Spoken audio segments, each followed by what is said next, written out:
Om Swastiastu. Assalamualaikum warahmatullahi wabarakatuh. Namo Buddhaya dan salam sejahtera untuk kita semua. Kami dari program studi Informatika, Fakultas Matematika dan Ilmu Pengetahuan Alam, Universitas Udayana akan mempresentasikan penyelesaian kasus 1, mata kuliah pengantar dan pemrosesan data multimedia. Adapun anggota kelompok kami terdiri dari 4 orang. Yang pertama, saya sendiri atas nama Raihan Akbar Maulana dengan NIM 2208561001 dan dilanjutkan oleh teman saya. Perkenalkan, nama saya Gusti KDB Manata dengan NIM 2208561096.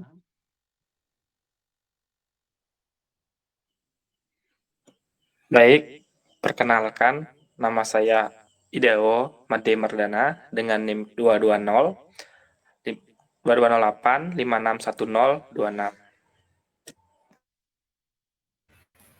Baik, perkenalkan, nama saya Gusti Ngurah Bagus Lanang Purbawa dengan NIM 22085611108.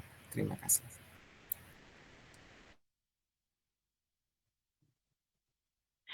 Baik, yang pertama, di sini saya akan menjelaskan mengenai deskripsi umum dari sistem kami, yaitu kasus 1 dari mata kuliah PPDM pada semester genap 2023-2024 adalah membangun sebuah sistem klasifikasi tingkat kematangan telur rebus menggunakan model machine learning SVM dengan menerapkan konsep representasi dan pre-processing data citra dan model machine learning SVM yang diimplementasikan menggunakan bahasa pemrograman Python. Adapun fitur utama dari aplikasi ini adalah yang pertama dapat memprediksi tingkat kematangan telur dari inputan user dan juga dapat menampilkan informasi dari training model. Selanjutnya, pada perencanaan sistem aplikasi kami, terdapat beberapa tahap yang kami lakukan untuk pengimplementasian sistem kami, yaitu augmentasi data, pre-processing data, ekstraksi fitur, data understanding, data cleaning, data preparation, training, dan testing model. Selanjutnya, untuk batasan dan asumsi akan dijelaskan oleh teman saya.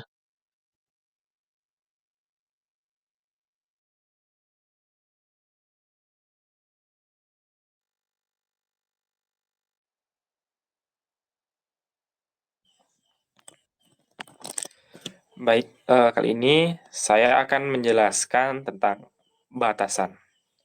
Oke, yang pertama, aplikasi kami hanya bisa memprediksi telur rebus yang sudah dibelah. Untuk yang kedua, yaitu arsitektur model, di mana pemilihan arsitektur model yang tepat dengan parameter yang sesuai akan mempengaruhi kinerja model, di mana kami menggunakan model tanpa hyperparameter tuning. Yang ketiga, untuk inputan aplikasi. Yang pertama, aplikasi kami hanya bisa menerima data PNG, JPG, dan JPG. Untuk gambar yang di-input user harus berupa gambar telur yang sudah dibelah. Namun jika user menambahkan gambar lain, maka akan menghasilkan prediksi juga. Ya, mungkin prediksinya tidak sesuai dengan gambar yang diinputkan user. Untuk selanjutnya, untuk asumsi akan dijelaskan oleh teman. Baik, untuk asumsi sendiri, yang pertama adalah representasi data yang baik. Kita mengasumsikan bahwa data yang digunakan untuk melatih model SVM merupakan representasi yang baik dari masalah yang akan diselesaikan. Jadi, kami akan memberikan data yang baik dan akan mengasumsikan bahwa semua data yang akan diuji merupakan data yang sesuai, yaitu telur yang telah dibelah. Selanjutnya ada optimisasi parameter. Kita mengasumsikan bahwa parameter model SVM dapat dioptimalkan dengan baik untuk mencapai kinerja yang optimal. Yang ketiga ada generalisasi model. Kita mengasumsikan bahwa model SVM yang dilatih akan mampu menggeneralisasi pola yang ditemukan dalam data latihan ke data yang belum pernah dilihat sebelumnya. Selanjutnya, pada perancangan sistem akan dijelaskan oleh teman saya. Terima kasih.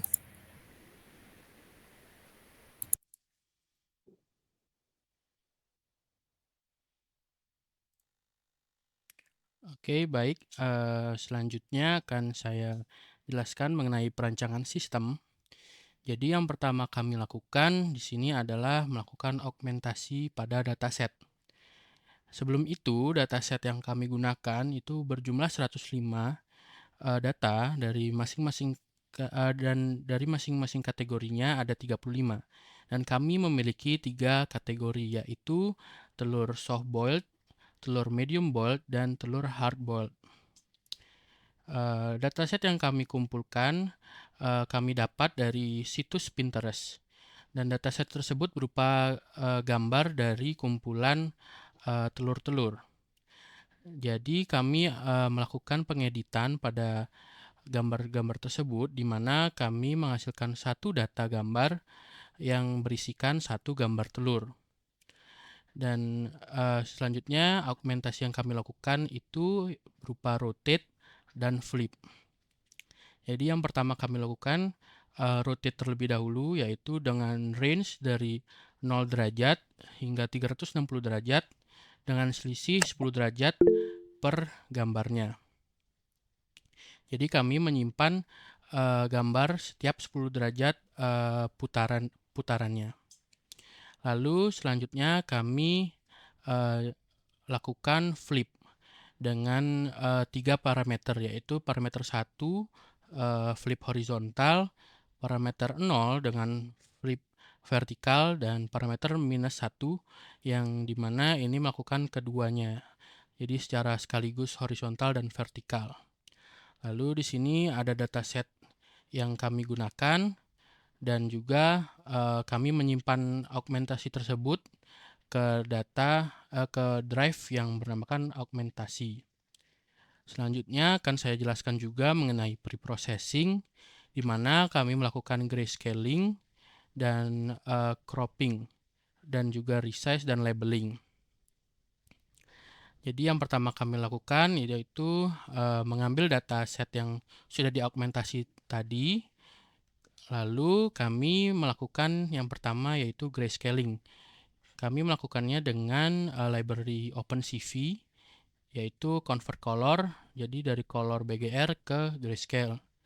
Lalu setelah kami grayscaling, kami crop data tersebut, data gambar tersebut dengan Ymin, Ymax, Xmin, Xmax sebagai berikut. Jadi Ymin-nya kita height-nya atau tingginya kita bagi 3, terus Ymax-nya itu kita tingginya kita kali 2, lalu kita bagi 3 atau per 3. Untuk Xmin-nya itu untuk lebarnya itu kita bagi 3, dan untuk Xmax-nya itu lebarnya atau width-nya kita kali 2, lalu kita bagi 3. Setelah kami lakukan cropping, kami lakukan resizing.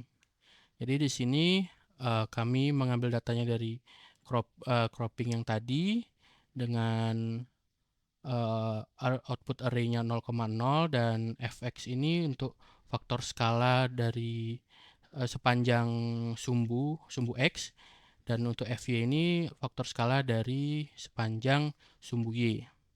Lalu kami lakukan labeling, normalisasi label yang sudah kami buat fungsinya.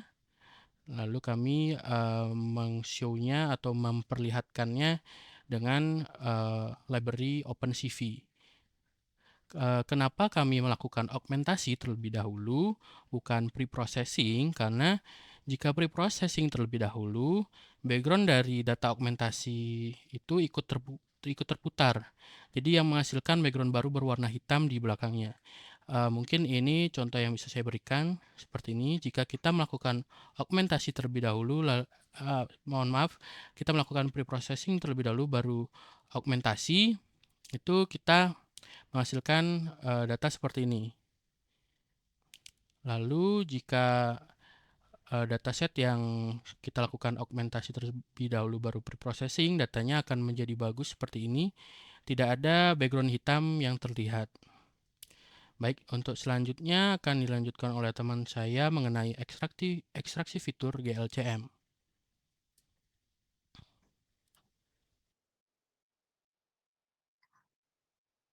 Baik, di sini saya akan melanjutkan mengenai ekstraksi fitur GLCM, yang di mana fungsi ini bertujuan untuk menghitung matriks co-occurrence tingkat abu-abu dari gambar dan mengekstraksikannya pada berbagai sudut. Yang kami gunakan sudutnya antara lain 0, 45 derajat, 90 derajat, dan 135 derajat.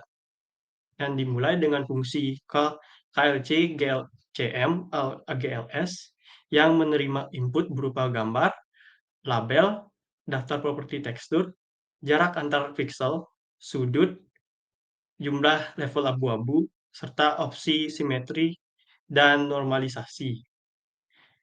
Dan fungsi ini menghitung GLCM menggunakan Greco matrix dan mengekstraksi properti tekstur menggunakan Greco corps untuk setiap sudut yang diberikan. Kemudian menyusun hasilnya ke dalam daftar fitur bersama dengan label gambar tersebut. Selanjutnya, dilakukan iterasi melalui setiap gambar dalam dataset menggunakan loop for img label in zip, di mana fungsi KLCM AGLS dipanggil untuk setiap gambar dan label. Lalu hasil disimpan dalam daftar GLCM dengan nama-nama kolom untuk menyimpan hasil ekstraksi fitur tersebut.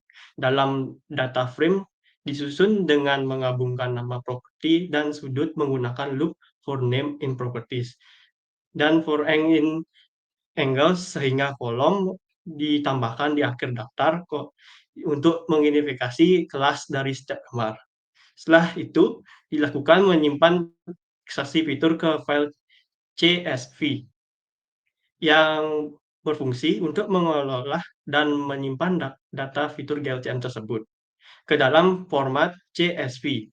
Dengan langkah awalnya, dengan mengubah data fitur GLCM yang telah dihitung tadi menjadi sebuah data frame menggunakan pustaka pandas. Proses ini melibatkan pembuatan objek data frame dari data GLCM yang disertakan dalam variabel GLCM ALGLS dengan memberikan nama kolom yang sesuai melalui parameter columns. Data frame dipilih karena merupakan subgrup data tabular yang memudahkan manipulasi dan analisis data. Selanjutnya, setelah data frame terbentuk, file tersebut akan disimpan berupa file CSV di lokasi yang ditentukan di Google Drive. Kemudian, dilakukan membaca dataset dari file CSV tadi. Setelah dibaca, akan dilakukan data understanding, yang dimana digunakan untuk menggambarkan dan menganalisis 4 fitur khusus, yaitu correlation, homogeneity, kontras, dan energi dalam data frame tadi. Kemudian dilakukan cleaning data yang dilakukan untuk mengecek data kosong, dan setelah dilakukan pengecekan tersebut akan dilakukan pengecekan data duplikat. Dan kemudian selanjutnya ada exploratory data analysis atau disingkat dengan ADA. Itu histogram distribusi dari setiap kolom yang dilakukan dengan langkah pertama. Misalkan DF adalah data frame dengan 16 kolom yang ingin Anda plot didistribusikan dalam metrik korelasi sebagai berikut.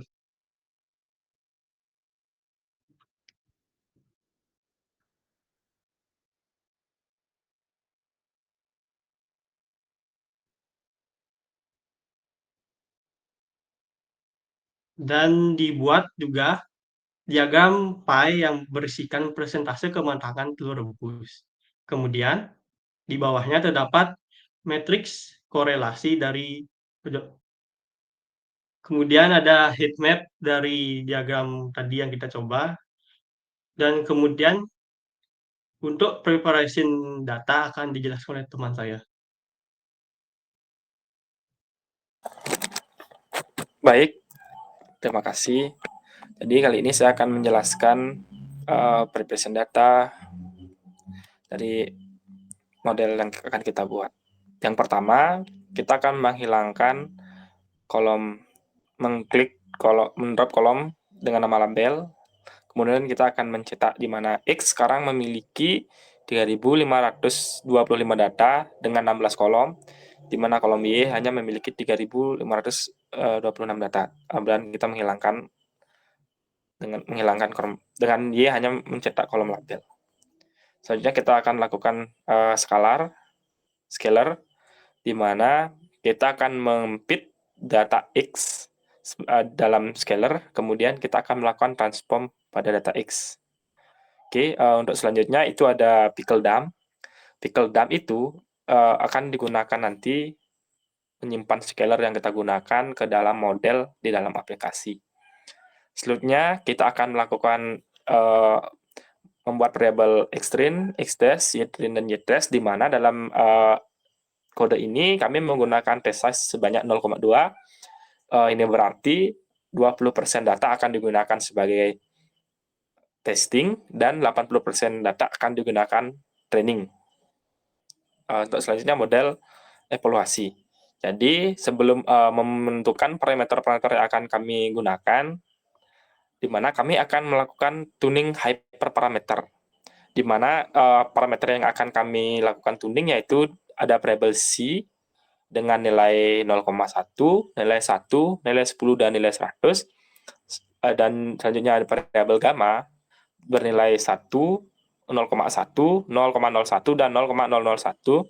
Dan kita akan juga tuning kernel, di mana terdapat kernel linear, poly, RBF, dan sigmoid. Oke, di dalam tuning ini kita akan melihat base parameter yang kita dapatkan dari coding ini.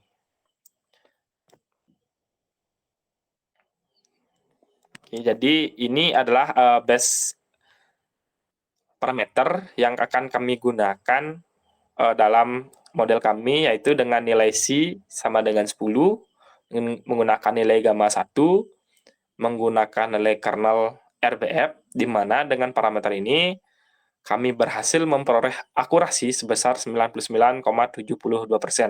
Akurasi ini merupakan akurasi yang cukup bagus yang digunakan dalam model machine learning. Oke.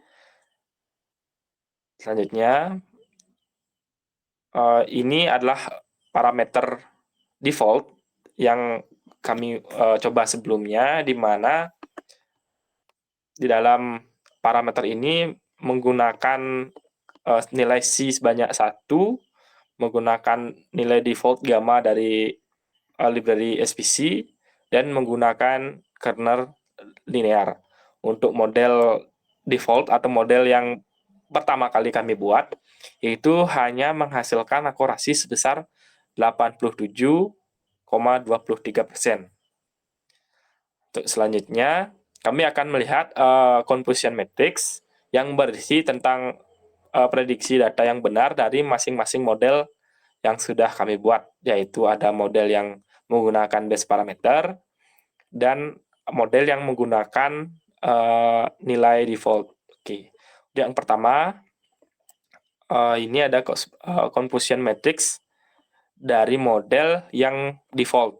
Oke, dari model default, di mana untuk data di label 1, yaitu data dengan telur subboiled, di mana 244 data itu diprediksi dengan benar atau diprediksi sebagai label 1, dan sebanyak 40 data itu diprediksi sebagai label 2. Jadi terdapat 40 data telur subboiled yang diprediksi sebagai medium boiled. Jadi terdapat 40 kesalahan.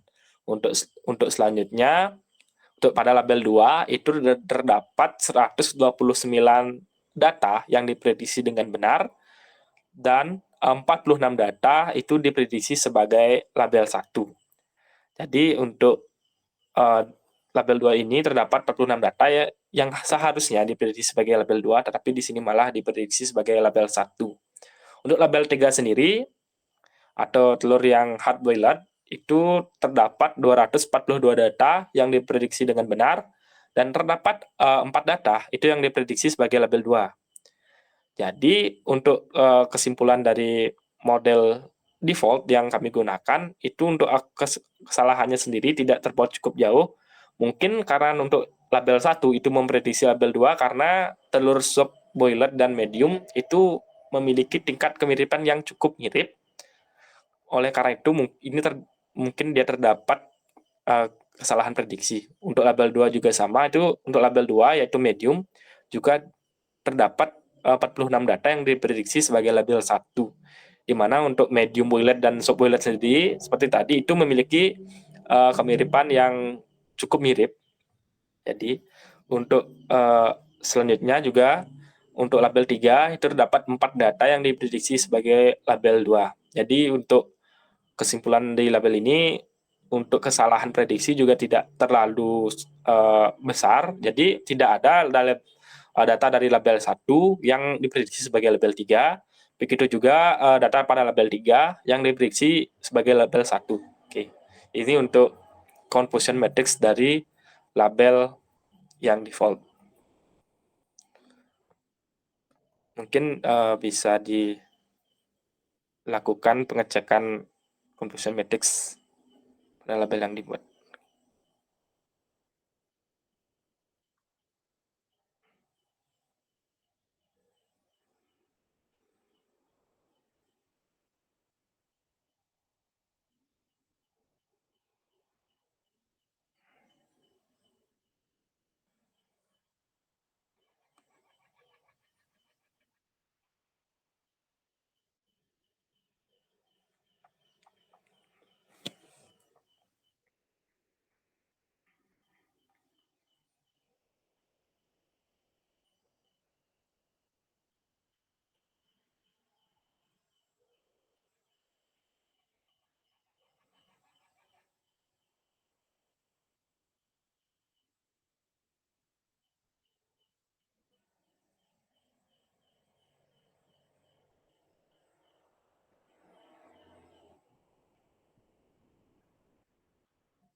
Baik, ini untuk confusion matrix yang dihasilkan dengan parameter base parameter yang digunakan pada model kami, di mana dalam label 1 ini terjadi peningkatan sebanyak 284 data pada label 1 diprediksi dengan benar dan tidak terdapat kesalahan prediksi pada label 1. Untuk label 2 sendiri, terdapat 173 data yang diprediksi dengan benar dan 2 data yang diprediksi dengan label 1. Jadi ada 2 data yang diprediksi sebagai sop boiler. Untuk label 3 sendiri itu terdapat 246 data yang diprediksi dengan benar dan tidak terdapat kesalahan. Jadi bisa disimpulkan untuk model yang menggunakan base parameter di dalam proses testing itu jauh lebih bagus dengan hanya memiliki 2 kali kesalahan prediksi. Selanjutnya kami akan memperlihatkan bagaimana model yang kami gunakan dalam memprediksi data-data data-data baru yang akan kami gunakan. Oke. Jadi yang pertama di sini dalam 30 data di mana setiap label itu kami pakai 10 data label. Label 1 kami pakai 10 data, label 2 kami pakai 10 data, dan label 3 juga kami gunakan 10 data. Di dalam model yang kami pakai dengan base case, itu terdapat sekitar 16 data yang diprediksi dengan benar, dan 14 data itu yang diprediksi dengan salah. Ini yang terjadi jika dalam model yang menggunakan base parameter. Mungkin bisa dicoba dijalankan model yang menggunakan parameter default.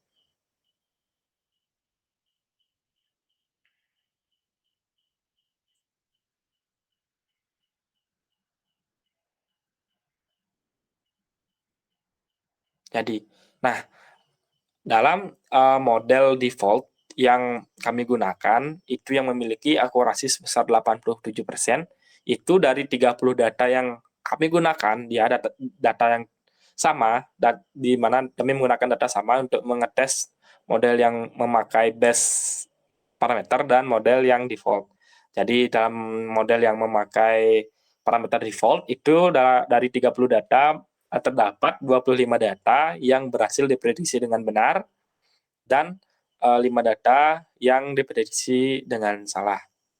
Jadi di sini kami bisa menyimpulkan untuk base parameter yang memiliki akurasi sebesar 99% itu di dalam testing dengan inputan user itu memiliki akurasi yang jauh lebih kurang daripada model default yang kami gunakan. Yang model default yang hanya memiliki akurasi sebesar 87%. Jadi karena model default dalam inputan user sendiri memiliki akurasi yang jauh lebih tinggi, maka dalam aplikasi akan kami gunakan model default. Untuk selanjutnya, kami akan menjelaskan bagian aplikasi yang akan dijelaskan oleh teman saya. Terima kasih. Oke, baik. Jadi setelah kita tadi merancang sistem untuk prediksinya menggunakan modelnya, di sini kita akan merancang aplikasi. Jadi perancangan aplikasi ini kita menggunakan berbasis web dengan bantuan library Streamlit untuk membuatnya. Nah, di sini aplikasi ini terdapat dua fitur utama. Yang pertama adalah untuk prediksi telur. Di sini fitur prediksi telur ini akan memberikan inputnya kepada user untuk menginputkan gambar telur rebus yang telah dipotong tadi, dan aplikasi ini akan memberikan apakah telur tersebut memprediksikan telur yang setengah matang, medium, ataupun yang sangat matang. Di aplikasi ini tetap sama melakukan pre-processing, ekstraksi fitur, dan untuk modelnya sendiri di codingan itu kita akan mengeload modelnya dari Google Colab-nya tadi, dan selanjutnya di training model pun di sini kita cuma memvisualisasikan, jadi user tidak bisa langsung untuk mengecek atau melakukan training model atau segitikannya. Untuk yang pertama akan kita lakukan di sini adalah pengujian prediksi telur. Kita akan melakukan prediksi apakah dari gambar-gambar yang diinputkan oleh user apakah sudah sesuai dengan prediksi yang dihasilkan. Oke, mungkin bisa diuji pada setiap label. Di sini user hanya boleh memasukkan gambar, yaitu telur rebus yang sudah dipotong. Mungkin pada label yang pertama adalah telur dengan tingkat kematangan soft boiled. Di sini akan ada notifikasi file berhasil disimpan. Jika file sudah berhasil disimpan, maka akan dilakukan proses seperti pre-processing, seperti grayscale, crop, dan resize. Di sini proses pre-processingnya akan dilakukan terpisah dengan model. Di sini bisa kita lihat setelah melakukan hasil pre-processing, maka menghasilkan gambar. Di sini kita akan menampilkan gambarnya ke user. Selanjutnya setelah dilakukan processing seperti grayscale, cropping, dan resize, kita akan melakukan fitur GLCM deakselerasi dengan menghasilkan fitur-fitur yang sudah ditentukan seperti correlation, homogeneity, contrast, dan energi. Selanjutnya di sini akan menghasilkan hasil prediksi klasifikasi. Bisa kita lihat pada layar, di sini menghasilkan prediksi telur soft boiled. Artinya ini sudah sesuai dengan label yang seharusnya. Selanjutnya bisa diuji lagi pada gambar-gambar yang lain.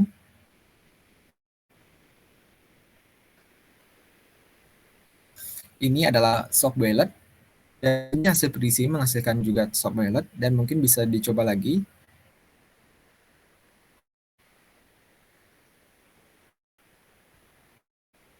Ini juga sama menghasilkan soft boiled, dan jika kita uji mungkin di label lain, ini soft boiled juga, telur yang tingkat kematangannya masih rendah. Selanjutnya pada label 2 adalah label medium well.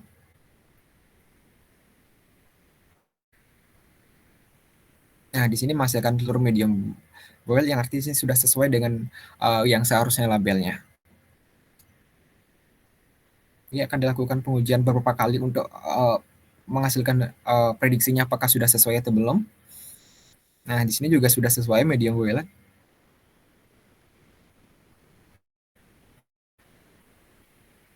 Ini juga menghasilkan medium.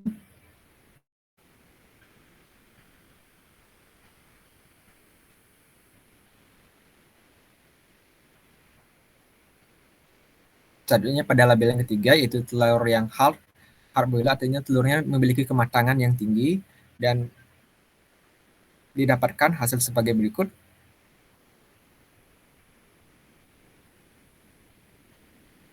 Bahkan merupakan telur hard boiled. Mungkin bisa dicoba beberapa kali lagi untuk label dengan tingkat kematangan yang hard.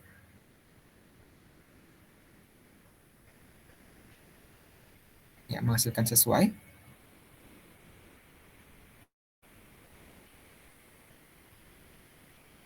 Nah, di sini juga menghasilkan gambar merupakan telur yang hard. Mungkin di sini ada, tadi kan sempat disinggung di awal, di sini ada batas-batasannya. Jadi di sini tuh user hanya boleh menginputkan gambar dengan telur yang telah dibelah, dan jika kita menginputkan gambar lain, maka hal itu bisa menghasilkan prediksi yang tidak sesuai dengan apa yang diharuskan. Misalnya kita menginputkan gambar random, maka dia tidak akan bisa memprediksi karena kita hanya mengetrain model berdasarkan telur saja. Misalnya kita di sini menginputkan gambar random, maka di sini hasil prediksinya tidak bisa menghasilkan prediksi tersebut bukan telur, tapi akan memprediksikan telur tersebut sebagai sesuai dengan hasil prediksinya menghasilkan telur medium boiled.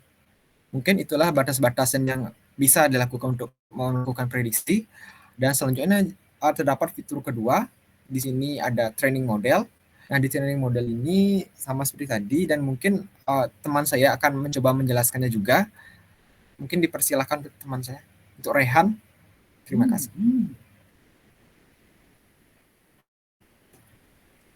Baik, selanjutnya akan saya jelaskan mengenai fitur kedua, yaitu training model, di mana pada fitur kedua ini kami memvisualisasikan apa yang ada di perancangan sistem kami.